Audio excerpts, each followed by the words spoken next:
আসসালামু আলাইকুম ওয়া রাহমাতুল্লাহি ওয়া বারাকাতুহু ইন্নাল হামদুলিল্লাহ ওয়াসসালাতু ওয়াসসালামু আলা মান লা নাবিয়্যা বা'দা আম্মা বা'দ ফাআউযু বিল্লাহি মিনাশ শাইতানির রাজীম বিসমিল্লাহির রহমানির রহিম। সর্বপ্রথম শুকর আদায় করছি সেই মহান দরবারে যিনি আমাদেরকে সুন্দরভাবে সুস্বাস্থ্যের সাথে রেখেছেন, এজন্য আলহামদুলিল্লাহ পড়ি। রাসূলের পথে আমরা সাল্লাল্লাহু আলাইহি ওয়াসাল্লাম পড়ি। প্রিয় উপস্থিতির সামনে কুরবানি, এজন্য কুরবানি বিষয়ক কিছু কথা। এক নাম্বার প্রশ্ন, যে কার ওপর কুরবানি ওয়াজিব?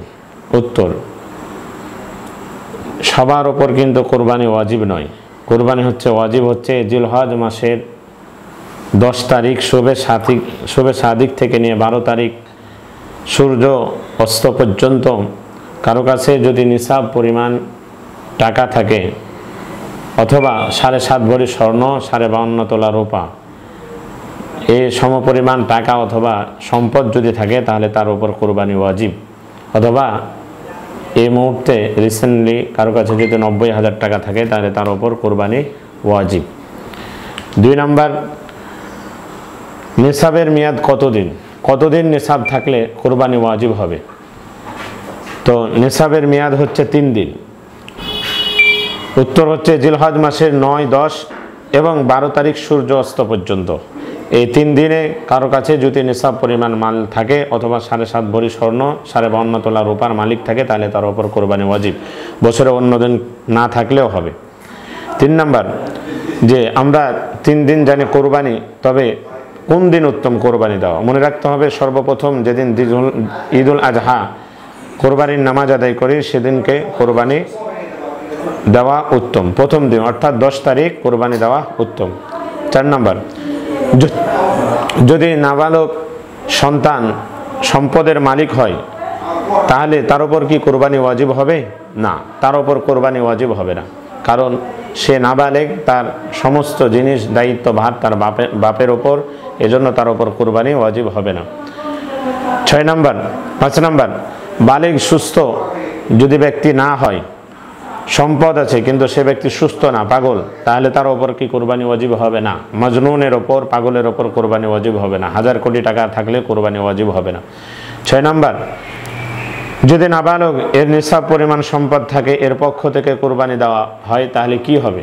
আসলে ওয়াজিব সুন্নাত না ফরজ আদায় হবে। কোনো নাবালিগ সন্তানের পক্ষ থেকে তার বাবা যদি কোরবানি দেয়, তাহলে সেটা মুস্তাহাব হবে, কিন্তু ওয়াজিব হবে না, কারণ তার ওপর কোরবানি দেওয়া ওয়াজিব নয়, এজন্য মুস্তাহাব হবে। দারিদ্র লোকের ওপর কোরবানি দেওয়া কি ওয়াজিব? না, দারিদ্র লোকের ওপর কোরবানি দেওয়া ওয়াজিব নয়, কারণ যদি কোরবানির নিয়তে পশু ক্রয় করে, তখন সে পশু কোরবানি করা ওয়াজিব। কোনো ব্যক্তি যদি দারিদ্র হয় আর সে ব্যক্তি যদি নিয়ত করে যে আমি পশু ক্রয় করলাম কোরবানি দেওয়ার জন্য, তাহলে ওই পশুটাকে কোরবানি দেওয়া ওয়াজিব। প্রথম দিন কখন থেকে কোরবানি করা যাবে? আমরা কখন থেকে কোরবানি করব? ঈদের নামাজের আগে না ঈদের নামাজের পরে? উত্তর হচ্ছে, যে এলাকায় জুমার নামাজ এবং ঈদের নামাজ ওয়াজিব, সে এলাকায় ঈদের নামাজের আগে কোরবানি দেওয়া জায়েজ নেই। কারণ যখন নামাজের আগে কবলা সলাত আইয়ুদাহিয়া কবলা সলাত, যদি কোনো ব্যক্তি যদি নামাজের পূর্বে কোরবানি দেয়, তাহলে তার কোরবানি হবে না। তবে কোনো প্রকার দুর্ঘটনা ঘটে গেলে ওটা অন্য কথা। 10 নম্বর, রাতে কি কোরবানি দিলে হবে নাকি?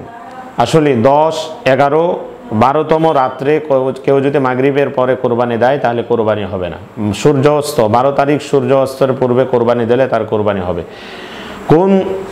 কোন পশু কোরবানি দেওয়া জায়েজ? মনে রাখতে হবে যে 6 ধরনের পশু কোরবানি দেওয়া জায়েজ আছে। 1 নাম্বার হচ্ছে উট, 2 নাম্বার হচ্ছে গরু, 3 নাম্বার হচ্ছে মহিষ। এই 3 প্রকার উটের মধ্যে আর গরু আর মহিষের মধ্যে 7 জন ব্যক্তি শরিকানা হতে পারবে।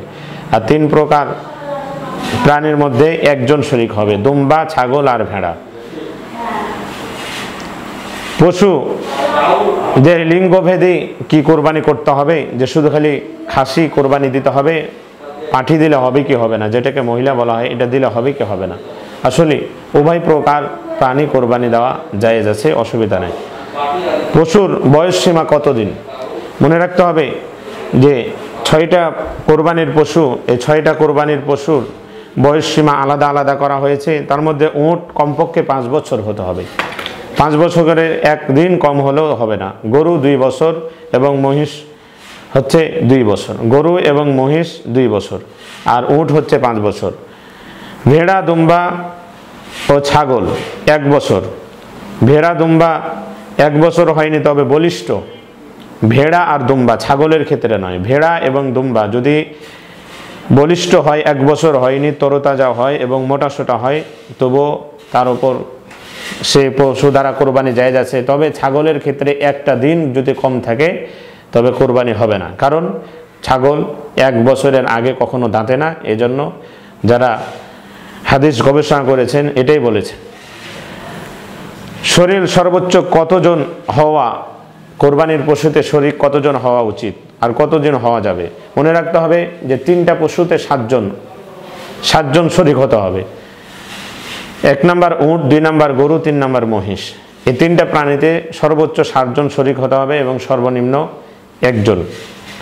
এবং ভেড়া, দুম্বা এবং ছাগলে 1 জনই দিতে হবে। 7 জন যদি ভেড়া দুম্বার মধ্যে শরীক হয় তাহলে আদায় হবে না।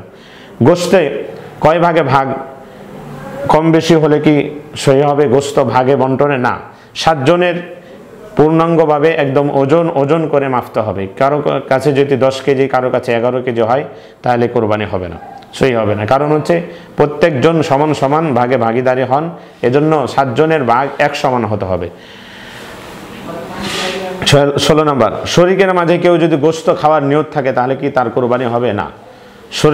শরীকের মাঝে কেউ যদি গোশত খাওয়ার কোরবানি নিয়তে কোরবানি যদি দেয়, গোশত খাওয়ার নিয়তে, তাহলে কোরবানি হবে না। কারণ হচ্ছে আল্লাহর জন্য দিতে হবে। আর মানুষের নিয়তে যদি কোরবানি দেয় যশ এবং খ্যাতির জন্য, তাহলে তার কোরবানি হবে না। কারণ কোরবানি হচ্ছে আল্লাহর আদেশ, রাসূলুল্লাহ সাল্লাল্লাহু আলাইহি সাল্লাম বলেছেন ইব্রাহিম আলাইহিস সালামের সুন্নাত। এজন্য কোরবানি একমাত্র আল্লাহর জন্য হতে হবে। কোরবানি পশুতে আকিকা দেওয়া যাবে কি? হ্যাঁ, কোরবানির পশুতে আকিকা দেওয়া যাবে, তবে উট, গরু এবং মহিষে। কারণ ছাগলের ক্ষেত্রে আকিকা হয় না, একটাই যেহেতু, তবে না দেওয়াই উত্তম। কারণ যে আকিকা হচ্ছে আলাদা জিনিস, কোরবানি হচ্ছে আলাদা জিনিস। কোরবানি হচ্ছে ওয়াজিব, আকিকা হচ্ছে সুন্নাহ। আর কোরবানি সবসময় দেওয়া যায় না। ঈদুল আজহার যে 3 দিন আছে এটার সময়সীমাই নির্দিষ্ট, 3 দিনের মধ্যেই নির্দিষ্ট। আর আকিকার ক্ষেত্রে সারা বছর দেওয়া যায়। এজন্য আকিকা হচ্ছে সুন্নাহ আর কোরবানি হচ্ছে ওয়াজিব। তবে দিলে জায়েজ আছে, না দেওয়াটাই ভালো। শরীকদের মাঝে যদি কারো অধিকাংশ পুরো টাকায় হারাম হয় তাহলে তাকে কোরবানি হবে? না, কারো কোরবানি হবে না। কারণ হচ্ছে যে হারাম উপার্জনে কোরবানি হয় না।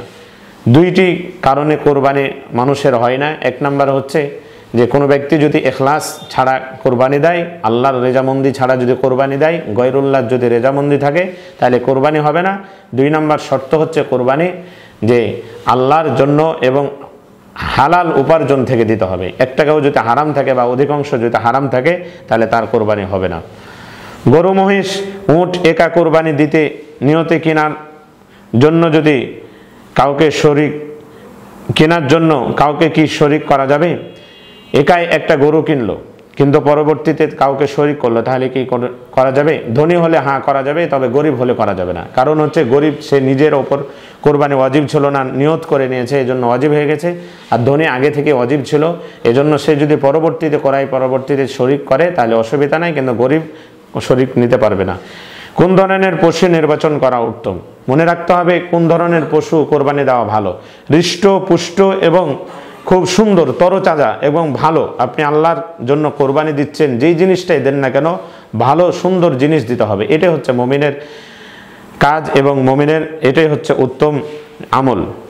যে পশু 3 পায়ে ভর করে চলে এমন পশু কি কোরবানি দিতে পারবে? না। কারণ 3 পায়ে কোনো ব্যক্তি যদি চলে তাহলে হবে না, অথবা কোনো পশু যদি 3 পায়ে যদি চলে তাহলে এই পশু কোরবানি দেওয়া যাবে না। রুগ্ন পশু দিয়ে কি কোরবানি হবে? না। কারণ হচ্ছে আপনার মধ্যে খটকা যেখানে আছে সেখানে ওলামায়ে কেরামকে জিজ্ঞেস করা এটা হচ্ছে বেওকুফি এবং আমি মনে করি নাদানি। কারণ হচ্ছে আপনি যেখানে প্রশ্ন করছেন, সন্দেহ করছেন, এখানে কোরবানির কোনো অবকাশ থাকে না। এজন্য রুগ্ন পশুতে যদি কোরবানি দেন তাহলে কোরবানি হবে না। দাঁত ছাড়া পশু দিয়ে কি কোরবানি হবে? দাঁত ছাড়া পশু দিয়ে কোরবানি হলে কারো যদি কোনো পশুর যদি একটিও দাঁত না থাকে তাহলে সে পশু দ্বারা কোরবানি হবে না। অথবা কিছু দাঁত আছে তবে ঘাস খেতে পারে না এমন পশু দ্বারাও কোরবানি হবে না। অন্তত তাকে ঘাস খেতে পারতে হবে, যে কোনো জিনিস দানা চিবিয়ে খেতে পারতে হবে, তাহলে সেই পশু দ্বারা কোরবানি ওয়াজিব হবে। শিং ছাড়া পশু দিয়ে কি কোরবানি করা যাবে?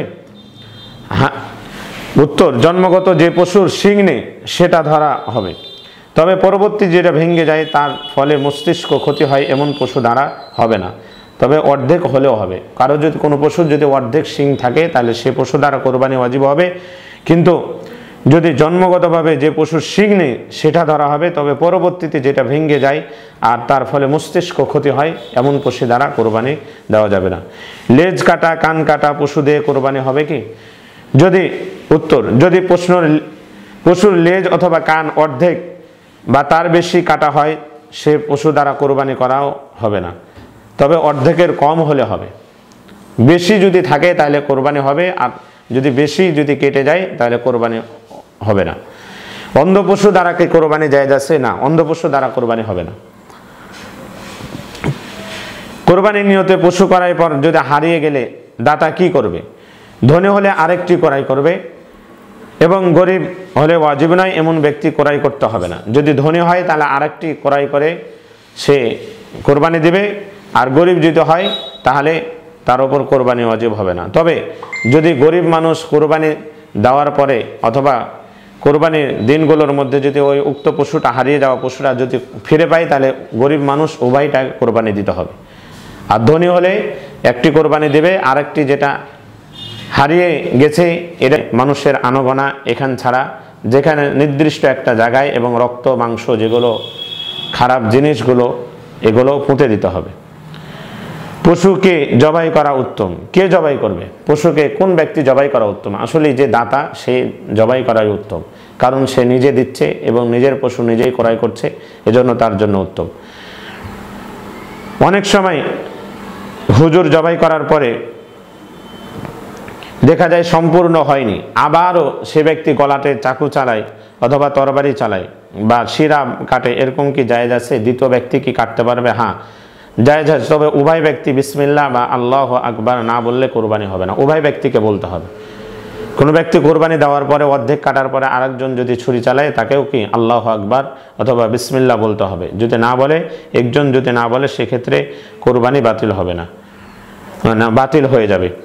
কোরবানির পশুর দ্বারা উপকৃত হওয়া যাবে কি? না, এটা কোনোভাবে জায়েজ নাই।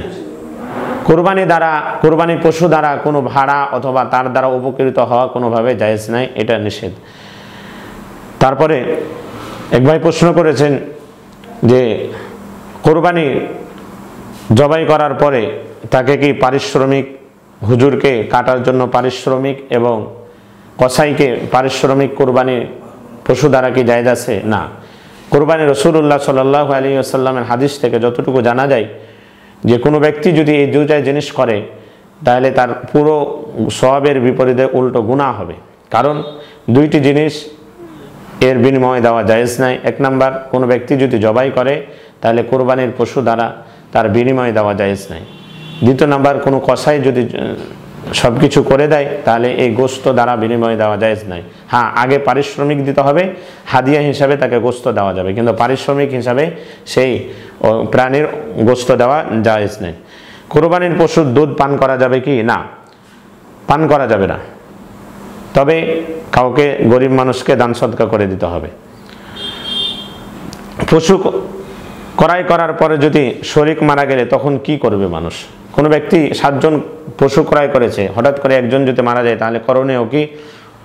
উত্তর হচ্ছে তার ওয়ারিসরা যদি বলে কোরবানি করেন তাহলে কোরবানি করতে পারবেন, আর যদি বলে না করতে বলে তাহলে তাকে টাকা দিয়ে দিতে হবে, তবে চাইলে পরবর্তী আরেকজন শরীক করতে পারবেন।